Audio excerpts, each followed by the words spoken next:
Bulletin की शुरुआत एक बेहद ही दुखद खबर से करते हैं। भारत के महान एथलीट मिल्खा सिंह का निधन हो गया है। कोरोना संक्रमित होने की वजह से मिल्खा सिंह काफी वक्त से बीमार थे। मिल्खा सिंह के निधन पर प्रधानमंत्री और राष्ट्रपति समेत कई लोगों ने दुख जताया है। वो मिल्खा ही थे जिन्होंने आजाद भारत को जीतना सिखाया। वो मिल्खा ही थे जिन्होंने हिंदुस्तान को खुद पर भरोसा करना, खेल के मैदान पर दुनिया से लड़ना सिखाया। फ्लाइंग सिख मिल्खा अब इस दुनिया में नहीं रहे। 91 साल के मिल्खा सिंह ने कल रात करीब 11:30 बजे चंडीगढ़ के पीजीआई में अंतिम सांस ली। 5 दिन पहले उनकी पत्नी निर्मल कौर का कोरोना से निधन हो गया था। 20 मई को मिल्खा और उनकी पत्नी कोरोना संक्रमित हुए थे। हालांकि गुरुवार को उनकी रिपोर्ट नेगेटिव आई थी, लेकिन ईश्वर को कुछ और ही मंजूर था। मिल्खा को अपने करियर में कई सम्मान मिले और उसी में से एक था फ्लाइंग सिख नाम की उपाधि का मिलना। मिल्खा के करियर पर एक नजर डालेंगे तो आपका सीना गर्व से चौड़ा हो जाएगा। 1958 के कार्डिफ कॉमनवेल्थ गेम्स के चैंपियन, 1958 में ही टोक्यो एशियन गेम्स में 200 और 400 मीटर की रेस में गोल्ड और 1962 जकार्ता एशियन गेम्स में भी 2 गोल्ड जीतकर तिरंगे का सम्मान बढ़ाया। साल 1959 में भारत सरकार ने मिल्खा सिंह को पद्मश्री से सम्मानित किया। Milkha Singh track and field धावक रहे हैं। 1956, 1960 और 1964 ओलंपिक में भारत का प्रतिनिधित्व किया। 1960 ओलंपिक में 400 मीटर की रेस में चौथे नंबर पर रहे, जिसने उनको पहचान दिलाई। उन्हें इस रेस में 45.73 सेकंड का वक्त लगा, जो 40 साल तक नेशनल रिकॉर्ड रहा। मिल्खा सिंह का जन्म 20 नवंबर 1929 को पाकिस्तान के गोविंदपुरा में हुआ था। बंटवारे के समय मिल्खा सिंह भारत आ गए थे। आज की पीढ़ी के ज्यादातर युवाओं को मिल्खा की महान शख्सियत की जानकारी 2013 में आई फिल्म भाग मिल्खा भाग से मिली। इस फिल्म में मिल्खा सिंह के संघर्ष और उनके महान बनने की कहानी दिखाई गई थी। मिल्खा की प्रेरणादायी कहानी पर बनी इस फिल्म को राष्ट्रीय अवार्ड भी मिला। मिल्खा सिंह अक्सर कहते थे कि उन्होंने पीएम के तौर पर नेहरू से लेकर मोदी के काम को देखा है। आज देश की आंखें नम हैं। आम से लेकर खास हर कोई भारत माता के इस महान पुत्र को याद कर रहा है, उनकी याद में भावुक हो रहा है। पीएम ने ट्विटर पर लिखा, अभी कुछ दिन पहले ही मेरी मिल्खा सिंह जी से बात हुई थी। मुझे नहीं पता था कि यह हमारी आखिरी बातचीत होगी। कई एथलीट उनकी जीवन यात्रा से ताकत हासिल करेंगे। राष्ट्रपति ने लिखा, मिल्खा सिंह के निधन से मेरा दिल दुख से भर गया है। उनके संघर्षों की कहानी और चरित्र की ताकत भारतीयों की पीढ़ियों को प्रेरित करती रहेंगी। गृह मंत्री अमित शाह ने लिखा, देश महान धावक द फ्लाइंग सिख श्री मिल्खा सिंह जी के दुखद निधन पर शोक व्यक्त करता है। उन्होंने विश्व एथलेटिक्स पर एक अमिट छाप छोड़ी है। राष्ट्र उन्हें हमेशा भारतीय खेलों के सबसे चमकते सितारों में से एक के रूप में याद रखेगा।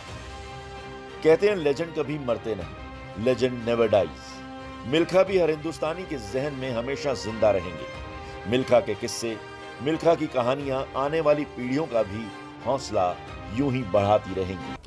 और शगुन 1960 का वो ओलंपिक जिसमें जब उन्होंने दौड़ लगाई तो बस ऐसा लगा कि नाम पूरे देश और विदेश में सिर्फ भारत का है। और वो तस्वीरें जो है हमने देखी भी, और इसके साथ ही हमने फिल्मी पर्दे पर भी मिल्खा सिंह की कहानी देखी। देखिए, शोक में नरेंद्र मोदी ने, प्रधानमंत्री ने लिखा, हमने अभी कुछ दिन पहले ही मिल्खा सिंह से बातचीत की थी, लेकिन मुझे अंदाज़ा नहीं था कि ये मेरी मिल्खा सिंह से आखिरी बातचीत होगी। तो पूरा देश इस पर दुखी है, क्योंकि मिल्खा सिंह को खोना, एक लिविंग लेजेंड को खोना भारत के लिए बेहद दुखद है। प्रधानमंत्री ने यह भी कहा कि कई एथलीट उनकी जीवन यात्रा से ताकत हासिल करेंगे।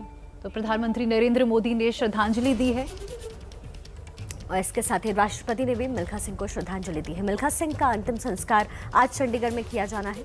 पूरा परिवार शोक में डूबा हुआ है। घर पर आखिर क्या हालात है, बता रहे हैं हमारे संवाददाता सचिन कुमार। देखिए, फ्लाइंग सिख मिल्खा सिंह की 91 साल की उम्र में जो है कोरोना की वजह से बीती रात चंडीगढ़ के पीजीआई में मौत हो गई है। इस वक्त हम मिल्खा सिंह जी के चंडीगढ़ के सेक्टर 8 स्थित घर के बाहर हैं। पार्थिव शरीर मिल्खा सिंह जी का रात 12 बजे लगभग जो है यहाँ लाया जा चुका है और आज शाम 5 बजे क्रिमेशन जो है उनका सेक्टर 25 के क्रिमेशन ग्राउंड में किया जाएगा। बता दें कि बीती 20 मई को मिल्खा सिंह जो है कोविड पॉजिटिव पाए जाते हैं। उसके बाद उनको एडमिट कराया जाता है मोहाली के एक निजी अस्पताल में 24 मई को। उनकी सेहत में हालांकि लगातार सुधार हो रहा था, पर फिर कुछ कॉम्प्लिकेशंस की वजह से 3 जून को उन्हें पीजीआई में एडमिट कराया जाता है। आपको बताएं, ये मिल्खा सिंह जी का घर है, सेक्टर 8, ये चंडीगढ़ का है। 3 जून को चंडीगढ़ के पीजीआई में उनको एडमिट कराया जाता है। हालांकि डॉक्टर्स उनके सेहत के ऊपर लगातार नज़र रखे हुए थे और सेहत में सुधार भी हो रहा था, बट पिछली कल शुक्रवार को जो है उनकी सेहत जो है बिगड़ जाती है और रात 11:30 बजे 11:30 पर उनकी मौत हो जाती है। आप देख सकते हैं तस्वीर जो है मिल्खा सिंह जी के घर में जो लगी है, उनकी पत्नी और मिल्खा सिंह जी। बताएं कि 5 दिन पहले ही मिल्खा सिंह जी की पत्नी निर्मल कौर की मौत भी जो है कोविड की वजह से हुई है। तो 91 साल की उम्र में पोस्ट कोविड कॉम्प्लिकेशंस की वजह से 4 दिन पहले ही मिल्खा सिंह जो हैं कोविड नेगेटिव पाए गए, पर पोस्ट कोविड कॉम्प्लिकेशंस के चलते पिछली रात जो है चंडीगढ़ के पीजीआई में उनका देहांत हो गया है और आज शाम 5 बजे जो है उनका संस्कार जो है क्रिमेशन सेक्टर 25 के चंडीगढ़ में क्रिमेशन ग्राउंड में किया जाएगा। तो नौजवानों के प्रेरणा स्रोत जो है मिल्खा सिंह अब हमारे बीच नहीं रहे हैं। कैमरा पर्सन मेहरबान सिंह के साथ सचिन कुमार, एबीपी न्यूज़, चंडीगढ़। इस वक्त मेरे सहयोगी जगविंदर पटियाल और जीएस विवेक दोनों ही हमारे साथ जुड़ गए हैं। सबसे पहले जगविंदर, आपका रुख करना चाहूँगी। मिल्खा सिंह को खोना भारत के लिए बेहद क्षतिपूर्ण क्षण है इस वक्त ताज़ा हालात वहाँ पे क्या है, घर पर क्या कुछ हो रहा है? देखिए, घर पर उनके जो जानने वाले लोग हैं वो आ रहे हैं। उनकी बेटी अमेरिका में रहती है, वो भी जो है यहीं पर है, इसलिए उनके अंतिम संस्कार के लिए जो तमाम लोगों को आना है शाम तक इसलिए आना जा रहा है क्योंकि वो सब लोग पहुंच जाए तभी अंतिम संस्कार होगा। लेकिन वाकई प्रेरणा स्रोत थे। मेरी कई बार उनसे मुलाकात भी हुई, घर पर भी मुलाकात भी हुई। गोल्फ खेलने के शौकीन थे, गोल्फ खेलने के लिए जाते थे और जब उन पर फिल्म बनी उड़न सिख मिल्खा सिंह पर, भाग मिल्खा भाग, तो उसके बाद उनके जीवन को जब बड़ी स्क्रीन पर लोगों ने देखा, उसके बाद उनसे कई प्रेरणाएं ली लोगों ने, उनके संघर्ष की जिंदगी को जाना।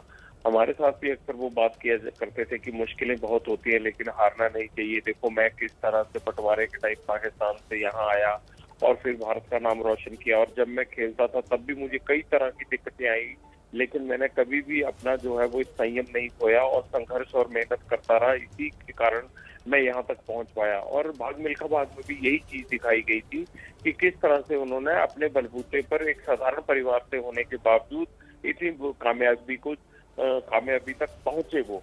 तो उड़न सिख मिल्खा सिंह यहाँ चंडीगढ़ के सेक्टर 8 में रहते थे और अच्छा खासा उनका सर्कल था। लगातार गोल्फ रेंज में जाकर लोगों को मिलते थे और लोगों को उनको समझने का, जानने का मौका मिला इस पूरी वजह से। जी चलिए, अब मेरे सहयोगी जीएस विवेक का रुख कर लेते हैं। जीएस, बहुत बड़ा लॉस है ये भारत के लिए। खेल जगत से किसी की कोई प्रक्रिया सामने आई है, किसी ने कुछ कहा? देखिए, देर रात तक उनकी मौत हुई, तो उसके बाद से जो जितने भी स्पोर्ट्स फ्रेटर्निटी के हैं वो ट्विटर पे, सोशल मीडिया पे अपने कंडोलेंसेस लगातार भेज रहे थे। और हम जैसे जो लोग स्पोर्ट्स कवर करते हैं उनके लिए भी एक बहुत बड़ी क्षति है, क्योंकि वो हम सबके लिए एक इंस्पिरेशन थे और जब भी हमने उनके साथ इंटरेक्ट किया वो हम सबको इंस्पायर करते थे। आपको बता दें कि कॉमनवेल्थ गेम्स, एशियन गेम्स का रिकॉर्ड उनके साथ हमेशा रहा है। ओलंपिक्स में नंबर 4 पे थे वो 1960 रोम ओलंपिक्स पे। वो तो अपने आप में एक बहुत आइकॉनिक मोमेंट रहा है इंडियन एथलेटिक्स के लिए। और साथ ही साथ 200-400 मीटर्स का डबल करना। और उनके बेटे जी मिल्खा सिंह जो है वो इंडिया के सबसे टॉप गोल्फर हैं और तकरीबन 80 साल तक, 85 साल तक वो खुद सुबह रनिंग करते थे और ट्रैक और जितने भी एथलीट्स होते थे उन सबको हेल्प करते थे। तो एक बहुत बड़ा लॉस है ये इंडियन एथलेटिक्स के लिए। जीएस विवेक, फ्लाइंग सिख कहा जाता था मिल्खा सिंह को। क्या ऐसा ही व्यक्तित्व उनके निजी जीवन में भी रहा, उनकी निजी जिंदगी में भी रहा, ऐसा ही व्यक्तित्व था उनका? जी हाँ, बिल्कुल। क्योंकि जैसे मैंने अभी कहा कि वो 85 साल तक वो रनिंग कभी नहीं छोड़ते थे। वो हमें जब मौका मिलता था वो ज़रूर वहाँ पर ट्रैक पे जाते थे और रनिंग करते थे, और साथ ही साथ हर एथलीट जो आता था उनको इंस्पायर करते थे, बाय एग्जाम्पल लीड करते थे, उनको बताते थे कैसे कैसे अपने मोमेंट्स में, अपने लाइफ में उन्होंने जो जो देखा है उससे वो कैसे इंस्पायर करते थे। 40 साल तक उनका नेशनल रिकॉर्ड रहा जो परमजीत सिंह ने तोड़ा, और उन्होंने कहा भी था कि जो मेरा रिकॉर्ड तोड़ेगा उनको मैं एक बहुत बड़ा इनाम दूंगा। वो उन्होंने अपनी बात रखी भी। तो एक बेसिक बहुत ही बड़ा इंस्पिरेशन थे, और नॉट सिर्फ एथलेटिक्स ही नहीं बल्कि गोल्फर्स ले लीजिए, क्रिकेटर्स ले लीजिए, फुटबॉलर्स ले लीजिए, जो भी उनसे मिलता वो उनसे कुछ ना कुछ सीख के जाता, और आज तक उनकी वो जो सीख है वो उनके मेमोरीज का एक बहुत बड़ा हिस्सा रहा है। जीएस, हार के जीतने वाले को बाजीगर कहते हैं, ये उसकी जीती जाती मिसाल थे। जी हाँ, बिल्कुल। आमतौर पर जब भी आप इंडियन ओलंपिक्स की बात करें, एथलेटिक्स की बात करें, तो हमेशा आपको लगता है कि जीत के जब आता है तो नाम बहुत बड़ा होता है, लेकिन जी मिल्खा सिंह ने जो अचीव किया अपने एथलेटिक्स करियर में, रोम ओलंपिक्स में वो नंबर 4 पर आए, उसके बावजूद भी जो उनका एक व्यक्तित्व बना, उनकी जो पर्सनालिटी बनी वो काफी ज्यादा बड़ी थी। और हमेशा ये याद रहेगा कि किस तरीके से उन्होंने अपने पर्सनल ट्रेजेडीज उन्होंने देखे, अपने माँ बाप को उन्होंने देखा पार्टीशन के टाइम पे किस तरीके से उनका मर्डर हुआ, उसके बाद से वो खुद जो है कैसे छोटे छोटे चीजों को उन्होंने ओवरकम करके वो इतने बड़े बने, कैसे वो एक गिलास दूध के लिए वो आर्मी के ट्रायल्स पे गए ताकि उन्हें एक गिलास दूध पीने को मिल जाए, वहां पर जाके उन्होंने ट्रायल्स दिए, ट्रायल्स के बाद उन्होंने जो कुछ भी अचीव किया, तो हर छोटी छोटी चीज को जो उन्होंने अचीव किया, एक इतने सारे ऑड्स को ओवरकम करके, वो अपने आप में एक मिसाल बना। और भले ही ये रहेगा कि ओलंपिक्स में जो है वो एक मेडल नहीं लेके पाए भारत के लिए, लेकिन जो उन्होंने 1960 में रोम में किया, तो वहां से पूरे इंडिया के स्पोर्ट्स सिनारियो को उन्होंने पूरी तरीके से बदल दिया था। जगविंदर, आपका रुख करना चाहूंगी, चूंकि आपकी उनसे मुलाकात 2-3 बार हो चुकी है, साक्षात्कार हम देख चुके हैं उनके साथ आपका। कोई ऐसा पल जिसने उनकी पूरी जिंदगी बदल दी हो, ऐसा जिक्र उन्होंने कभी किया हो आपसे? देखिए, वो बड़े भावुक थे। जब भाग मिल्खा भाग का अनाउंसमेंट हुआ ना, तो उस टाइम मेरी लंबी बातचीत हुई उनसे। तो वो जब ओम प्रकाश मेहरा और प्रसून जोशी को अपने बारे में चीजें बता रहे थे, तो उस दौरान वो मतलब बड़े भावुक हो जाते थे, और वो उस दौर को याद करते थे जब वो यहाँ पर भारत आए थे, कितने छोटे हुआ करते थे, और दौड़ना तो दूर, उन्होंने कहा कि यहाँ पर जिंदा रहना ही एक बहुत बड़ा उनको संघर्ष लग रहा था। लेकिन जब वो जवान हुए तो जवानी के टाइम में उन्होंने भारत को किस तरह से स्प्रिंट में लीड करने के लिए वो आगे आए और अपने आप को उन्होंने तैयार किया। इस कहानी को, अपने संघर्ष को जो है वो बड़े जीवंत तरीके से बताते थे, और अपने चैलेंजेस को, और जिन चैलेंजेस को उन्होंने भागकर या उनसे मुंह छुपाकर उन्होंने पीठ नहीं दिखाई, उन चैलेंजेस का जिक्र करते थे। तो उस इंटरव्यू के दौरान, और जो चंडीगढ़ गोल्फ रेंज में मेरी उनसे तकरीबन 1.5-2 घंटे इस पूरे मुद्दे पर बातचीत हुई थी, उनके जीवन पर बातचीत हुई थी, उसमें वो बेहद भावुक हो जाते थे। और जब अपने संघर्ष से निकलकर स्प्रिंट की बात करते थे, दौड़ने की बात करते थे, तो वो उनकी आंखों में एकदम ज्वाला जैसे होती है, और उनकी आवाज तेज हो जाती थी, एकदम बड़े जोश में आकर वो बताते थे। यही उनसे प्रेरणा लायक था कि हारते हुए इंसान भी किस तरह संघर्ष से बड़ा बन जाता है। ये तमाम चीजों बड़े सही ढंग से बताते थे। जब 2019 का चुनाव आया तो अमित शाह यहाँ पर आए, उनके घर गए, उनसे मुलाकात की। उसके बाद अभी पिछले हफ्ते प्रधानमंत्री नरेंद्र मोदी ने पीजीआई में फोन पर उनसे बातचीत करके हालचाल जाना, और तो कहा था कि अभी हमें बहुत कुछ आगे देखना है, आप प्रेरणा स्रोत है हमारी युवा पीढ़ी के लिए। ये सब बातें प्रधानमंत्री ने जब वो पीजीआई में थे तब फोन पर उनसे की थी। जी जगविंदर, और तभी तो एक एथलीट की पहचान भी कहते हैं कि यही होता है कि वक्त भले गुजर जाए, उम्र भले निकल जाए, लेकिन उसका जोश हमेशा हाई रहता है। बहुत बहुत शुक्रिया जगविंदर और जीएस विवेक आपका। इस वक्त सचिन भी हमारे साथ जुड़ रहे हैं जो मिल्खा सिंह के घर के बाहर खड़े हैं। सचिन, इस वक्त वहाँ क्या स्थिति है, और वहाँ पर क्या कोई और पहुँच चुका है, और अंतिम संस्कार का वक्त क्या मुकर्रर किया गया? जी, अभी हम मिल्खा सिंह जी के घर के बाहर खड़े हैं। रात तकरीबन 12 बजे के करीब मिल्खा सिंह जी की बॉडी जो है, पार्थिव शरीर जो है, यहाँ उनके घर पे लाया गया है। तो संस्कार को लेकर हमने जो बात की है, कल रात जो हमें जो कुछ एक रिश्तेदार यहाँ इनसे मिले, रिलेटिव्स, उन्होंने बताया कि 5 बजे के करीब आज जो है शाम में संस्कार जो है किया जाएगा। हालांकि अभी यहाँ कोई गतिविधि नहीं है घर के बाहर, क्योंकि रात को भी परिवार जो है सारा लेट था। पार्थिव शरीर जो है हॉस्पिटल से घर लाया गया, उसके बाद जो है परिवार जो है रेस्ट कर रहा है। बट अभी जो है थोड़ी देर बाद जो है रिलेटिव्स और उनका जो है आना जो है यहाँ शुरू होगा, और उसके बाद जो है जो भी सारी प्रक्रिया है वो सारी कंप्लीट की जाएगी। और 5 बजे शाम जो है क्रिमेशन का टाइम जो है रिश्तेदारों के मुताबिक जो है सेक्टर 25 चंडीगढ़ में जो क्रिमेशन ग्राउंड है उसमें जो है रखा गया है। तो फिलहाल जो यहाँ जो घर पर है, घर पर अभी कोई एक्टिविटी ऐसा जो है अभी यहाँ नहीं है, और बॉडी जो है पार्थिव शरीर जो है वो मिल्खा सिंह जी के घर पर ही है। जी सचिन, हमने अभी दर्शकों को अपने दिखाया उनकी पत्नी और मिल्खा सिंह की तस्वीर हम लोगों ने दिखाई। दोनों की तस्वीर उनके घर के अंदर लगी हुई थी। बहुत दुख की बात है कि दोनों अब इस दुनिया के अंदर नहीं है। महज 5 दिन के अंदर पहले उनकी पत्नी का निधन हुआ और अब मिल्खा सिंह जी का निधन हो गया।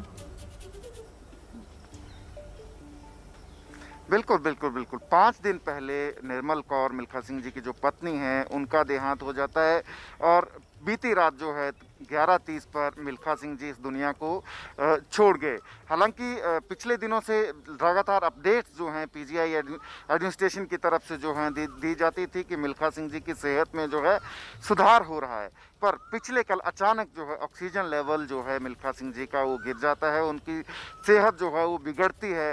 पोस्ट कोविड कॉम्प्लिकेशंस वो हैं, उनसे वो जूझ रहे थे। कोरोना से पिछले लगभग 1 महीने से वो लड़ रहे थे। 20 मई को वो पॉजिटिव आए थे। उसके बाद लगभग पिछले 4 दिन से वो कोविड नेगेटिव हो गए थे, बट पोस्ट कोविड कॉम्प्लिकेशंस के चलते जो है उनका जो पिछली रात जो है 11:30 पर जो है वो देहांत पीजीआई में हुआ। जी सचिन, जैसे आपने बताया कि उनके पार्थिव शरीर को उनका अंतिम संस्कार लगभग 5 बजे के करीब किया जाएगा, लेकिन जैसे कोरोना काल अभी भी चल रहा है तो क्या प्रोटोकॉल्स फॉलो किए जाएंगे, कितने लोग आएंगे और किन गाइडलाइंस को फॉलो किया जाएगा अंतिम संस्कार के दौरान? जी निश्चित तौर से चंडीगढ़ में फिलहाल जो कोविड प्रोटोकॉल्स हैं और गैदरिंग्स पे लोगों के इकट्ठा होने पे रिस्ट्रिक्शंस जो हैं वो अभी भी हैं। तो निश्चित तौर से जो क्रिमेशन है उसमें जो कोविड के प्रोटोकॉल्स हैं उनको जो है फॉलो जो है वो किया जाएगा।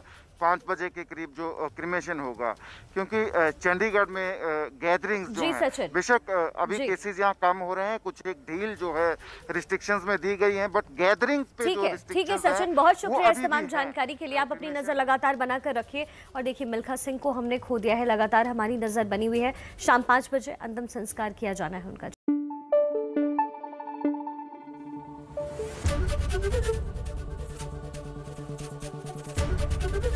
एबीपी न्यूज आपको रखे आगे।